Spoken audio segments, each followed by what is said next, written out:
Je suis sur l'île de Vancouver présentement. J'ai pris le traversier au sud de Vancouver pour me rendre sur l'île parce que je vais aller visiter la ville de Victoria, qui est au sud de l'île. Je ne veux pas y rester longtemps parce ce qui m'intéresse ici, c'est la nature de l'île de Vancouver.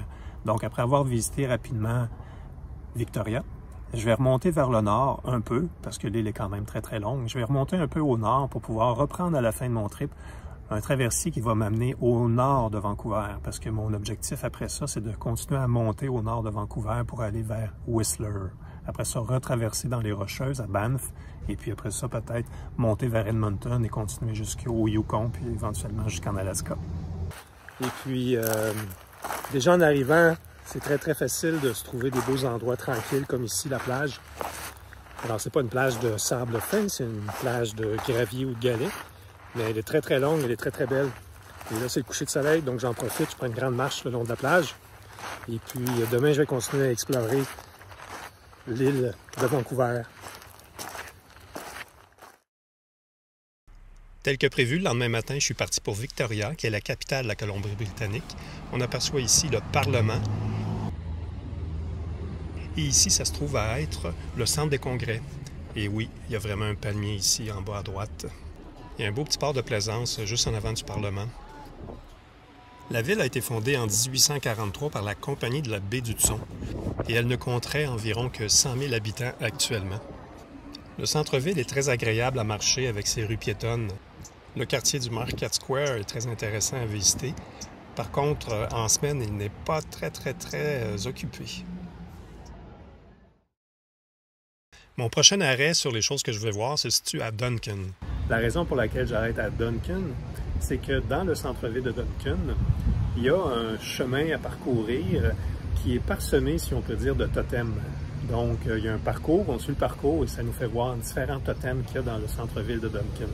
Alors, je vais aller voir ça. Je me trouve au premier totem du parcours et pour faire le parcours, c'est simple parce que c'est très bien indiqué au sol, le totem tour. Alors, on a juste à suivre les indications. L'idée de mettre en place un parcours de totem est excellente.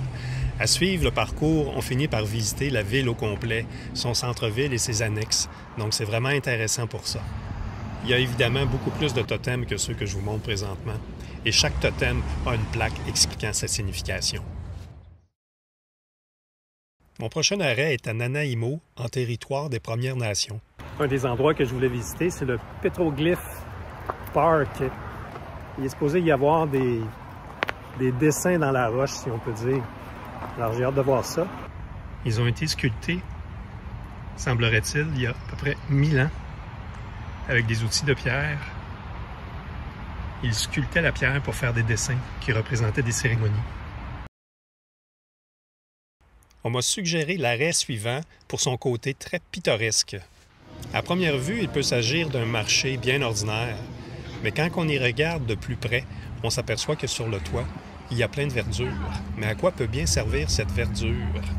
En fait, c'est parce qu'il y a des chèvres qui broutent sur les toits des immeubles.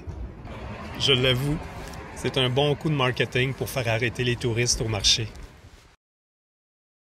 Mon prochain arrêt est le parc Cathedral Grove. C'est là qu'on peut admirer la forêt de cèdre rouge d'Oregon. Le plus gros mesurerait environ 250 pieds de haut et aurait 29 pieds de circonférence. Il serait âgé d'environ 800 ans. Ça vaut le détour. Le prochain arrêt m'intriguait pas mal. Au Québec, on a le rocher percé. Ici, ils ont le trou dans le mur.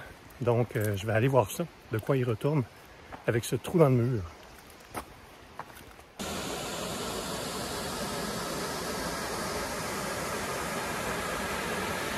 Bien, les sceptiques sont confondus. C'est un vrai trou dans le mur pour permettre au ruisseau de passer. Ma prochaine destination, c'est le Wally Creek, qui offre la possibilité de voir de belles cascades.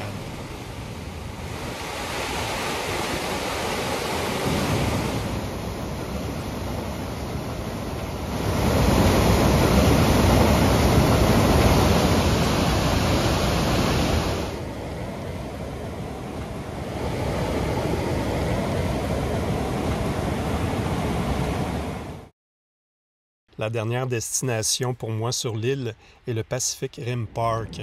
Ici, les plages sont très belles. C'est du sable fin comme on les connaît. Et sur plusieurs kilomètres de long. C'est l'endroit privilégié des surfeurs de la région pour aller glisser sur les vagues. Ne me reste plus maintenant qu'à revenir sur mes pas et prendre le traversier pour le nord de Vancouver et continuer mon voyage vers le nord.